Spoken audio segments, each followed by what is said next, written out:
મને મારો દીકરો હોય ગયો તો બહુ દુઃખ લાગે, આગળ લાગે એમ થાય કે મારે જીવવું જ નથી. મેં મારા દીકરાને પેટે પાટા બાંધીને મોટો કર્યો જ ભાઈ. શું કે અત્યારે અમે આવું ભિખારી જેવા થઈ ગયા ભાઈ, બધા ભાઈ લાંબો વાત કરવો પડે છે અમારે. આજે કોઈ પણ માએ પોતાને પેટે પાટા બાંધીને 22 વર્ષનો જવાન દીકરો કર્યો હોય અને એક નાની એવી ભૂલના કારણે જ્યારે દીકરાને ગુમાવતા હોય ત્યારે પરિવાર ઉપર શું વીતતી હોય અને એક મા થઈને આ દુઃખ જોવાનો વારો આવે ત્યારે બહુ બધું દુઃખ થતું હોય છે.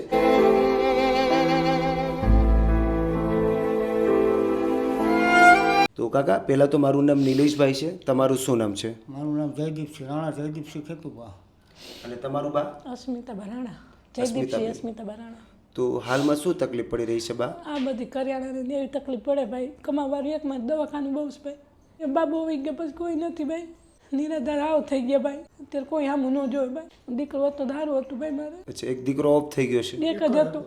તો તમે શું કામ કરો કાકા અત્યારે?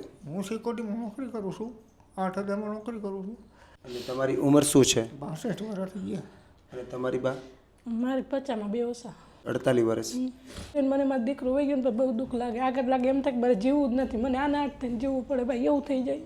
દીકરાને શું થયું હતું બા? દીકરાને એક્સિડન્ટ થયું ભાઈ. મને આમ જીવવાનું મન જ નથી થતું ભાઈ. બાબા હોય ગયા બહુ ડાયો હતો મારો બાપો, 22 વર્ષનો હતો. કોઈ આ લાંબો હાથ નહોતો કરવા દીધો ભાઈ મને. અત્યારે જો આવી પરિસ્થિતિ આવી ભાઈ મારી, શું કરું? બાબા વિના નાવ નિરાધા થઈ ગયા. ભગવાન એ લઈ લીધો, એક હતો એ બાપા. એકનો એક દીકરો હતો એ પણ ભગવાને લઈ લીધો. એ લઈ લીધો ભગવાન, એ નો રહેવા. ભાઈ ટૂંક થઈ હોત ને તોય ભાઈ ગમે માથે કરીને એને ઊભો કરત. ભગવાને હાવ લઈ લીધો. નોકરી કરતો હતો, હીરામાં હતો, સિમ્બોલનો મેનેજર હતો, 22,000 પગાર હતો. ભગવાને મારી પહેલાં એને લઈ લીધું. કોઈ વ્યસન નહીં, તમે ગમે અહીંયા પૂછો ને એટલા એરિયામાં.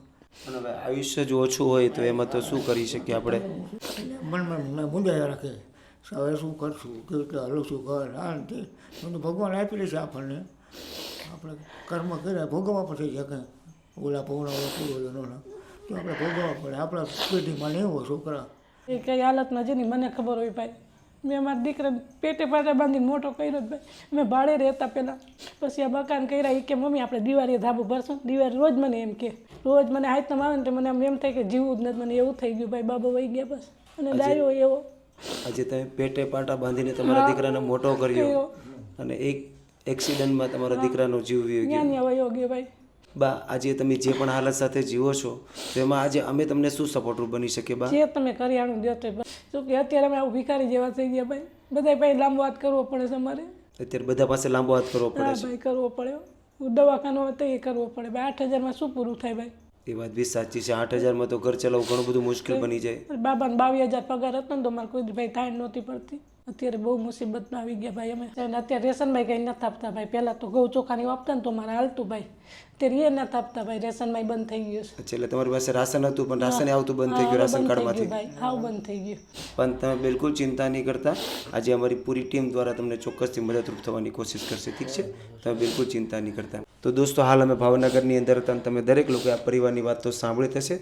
હાલમાં તો આ પરિવારે કીધું એ પ્રમાણે કે મેં પેટે પાટા બાંધીને મારા દીકરાને મોટો કર્યો, પણ એક જ એક્સિડન્ટના કારણે મારા દીકરાનો જીવ જતો રહ્યો. આજે કોઈ પણ માએ પોતાને પેટે પાટા બાંધીને 22 વર્ષનો જવાન દીકરો કર્યો હોય અને એક નાની એવી ભૂલના કારણે જ્યારે દીકરાને ગુમાવતા હોય ત્યારે પરિવાર ઉપર શું વીતતી હોય અને એક મા થઈને આ દુઃખ જોવાનો વારો આવે ત્યારે બહુ બધું દુઃખ થતું હોય છે.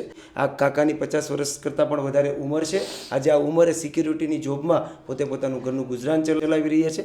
ઘણી બધી તકલીફો પડી રહી છે અને બાએ કીધું એ પ્રમાણે કે જ્યાં લગી મારો દીકરો હતો ત્યાં સુધી મેં કોઈ પાસે હાથ લાંબો નથી કર્યો, પણ અત્યારે અમારે બધા પાસે હાથ લાંબો કરીને અમારા દિવસો પસાર કરવા પડે છે.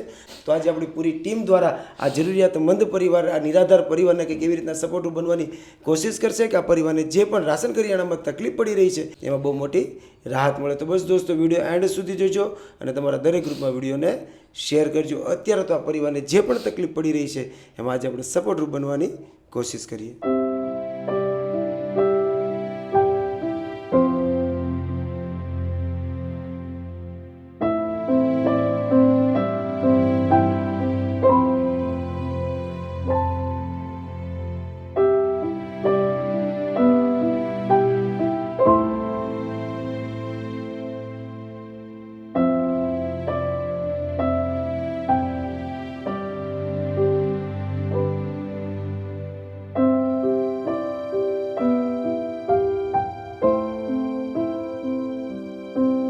તો દોસ્તો તમે દરેક લોકો આગળના વિડીયોમાં જોયું થશે કે આ નિરાધાર મા બાપ કઈ હાલત સાથે પોતાના દિવસો પસાર કરી રહ્યા હતા.